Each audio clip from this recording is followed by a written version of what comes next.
नमस्कार, आप देख रहे हैं 7 टीवी भारत हिंदी। मैं हूं आपके साथ सुशील गिरीश। आज हम बात करेंगे तेजस्वी के धुआंधार चुनावी वादों का महागठबंधन पर क्या असर पड़ सकता है। महागठबंधन के सीएम कैंडिडेट तेजस्वी यादव ने अपनी तरफ से बिहार की जनता के लिए तो ढेर सारे वादे कर दिए। इनमें से कुछ वादे ऐसे हैं जो किसी भी देश या राज्य के लिए व्यवहारिक नहीं माना जाएगा। सवाल उठता है कि क्या तेजस्वी के वादे आम लोगों को लुभाएंगे। बिहार विधानसभा चुनाव 2025 के मैदान में तेजस्वी यादव ने जैसे ही धुआंधार चुनावी वादों की बौछार शुरू की, राजनीतिक दलों में हलचल तेज हो गई। तेजस्वी ने न केवल युवाओं, महिलाओं और कर्मचारियों को लुभाने वाले वादे किए हैं, बल्कि इन्हें चेंज मेकर का नारा देकर बिहार के बदलाव का प्रतीक ही बना दिया है। लेकिन सवाल ये है कि क्या ये वादे, जैसे कि हर परिवार को सरकारी नौकरी, जीविका दीदियों को 30,000 रुपए वेतन, महागठबंधन की ताकत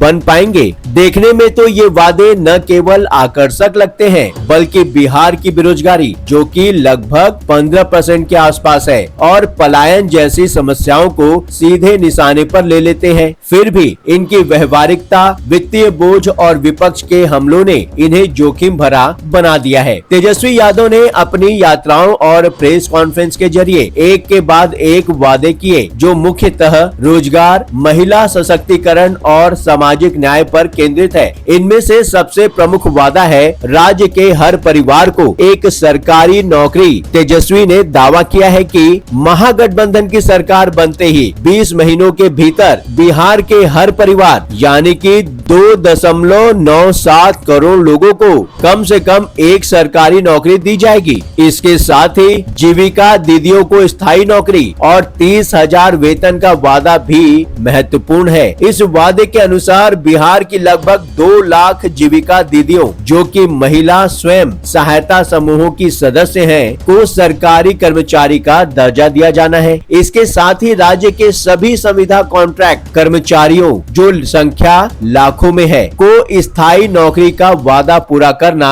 आसान काम तो नहीं है। इसके अलावा भी तेजस्वी ने ऐसे बहुत से वादे किए हैं। हालांकि तेजस्वी के बहुत से वादे सरकार अपनी इच्छा शक्ति से पूरा कर सकती है, पर कुछ वादे जैसे हर परिवार को सरकारी नौकरी और महिलाओं को आर्थिक सहायता आदि ऐसे हैं जिन्हें पूरा करना मुश्किल ही नहीं, नामुमकिन भी है। कांग्रेस और बीजेपी जिन राज्यों में सरकारें, वहां भी इस तरह के वादे आज तक पूरे नहीं कर सके। जाहिर है कि बिहार की जनता भी समझ रही है कि तेजस्वी के वादे सिर्फ सत्ता में आने के लिए हैं। विश्लेषकों का मानना है कि अगर कोई साइकिल पर चलने वाला पिता अपने बेटे के लिए मोटरसाइकिल गिफ्ट करने की बात करता है, तो बेटा सपना पूरा होने की खुशी में नाचने लगता है। पर अगर वही पिता अपने बेटे के लिए कार खरीदने की बात करता है, तो बेटे के लिए यह चिढ़ाने जैसा या फिर हवाई वादे करने जैसा हो जाता है। तेजस्वी के वादे ऐसे ही हैं। आम तौर पर आम लोगों को भी ये पता है कि ये वादे हैं, और वादों क्या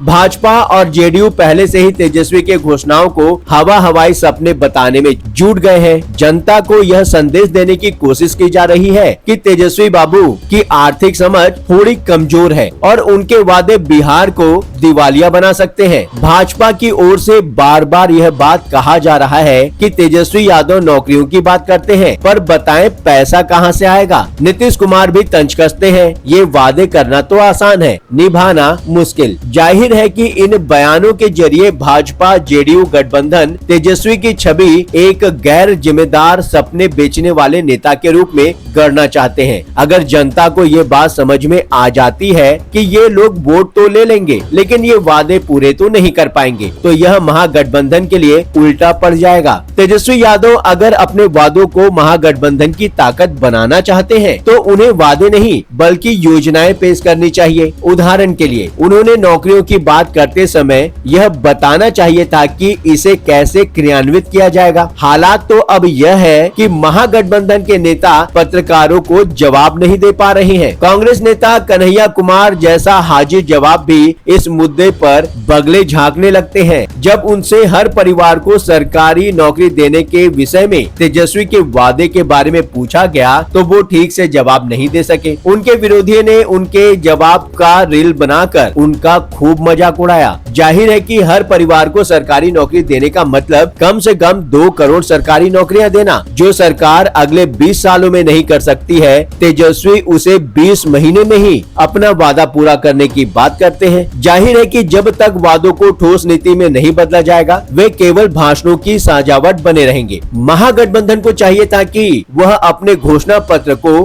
भावनात्मक अपील की बजाय आर्थिक व्यवहारिता के साथ तैयार करे। यही रणनीति जनता में भरोसा जगाएगी और विपक्ष के हमलों को कमजोर करेगी। तेजस्वी यादव का करिश्मा, संवाद शैली और युवाओं से जुड़ाव उन्हें बिहार की राजनीति में एक बड़ा चेहरा तो बनाता है, लेकिन उनकी पूरी चुनावी रणनीति धुआंधार वादों के इर्द गिर्द घूम रही है। राजनीति में कोई भी वादा तब ताकतवर बनता है जब उसमें विश्वसनीयता, यथार्थता और क्रियान्वयन की संभावना हो। आम युवा यह समझ रहा है कि इस तरह का वादा तो बीजेपी और जनसुराज भी कर सकती है, पर उन लोगों ने नहीं किया क्योंकि वो इस तरह जनता को मूर्ख नहीं बना रहे हैं। एनडीए और जनसुराज ने भी बहुत से वादे किए हैं जो व्यवहारिक हैं। उनकी सरकार बनने के बाद जिसे पूरा किया जा सकता है। तेजस्वी के वादों को आधार इसलिए भी नहीं मिल पा रहा कि महागठबंधन में उनके सहयोगी भी इस तरह के वादों को एंडोर्स नहीं कर रहे। कांग्रेस नेता कभी इस तरह के वादे नहीं कर रहे हैं जो वो पूरी न कर पाए। कांग्रेस ने कर्नाटक और हिमाचल में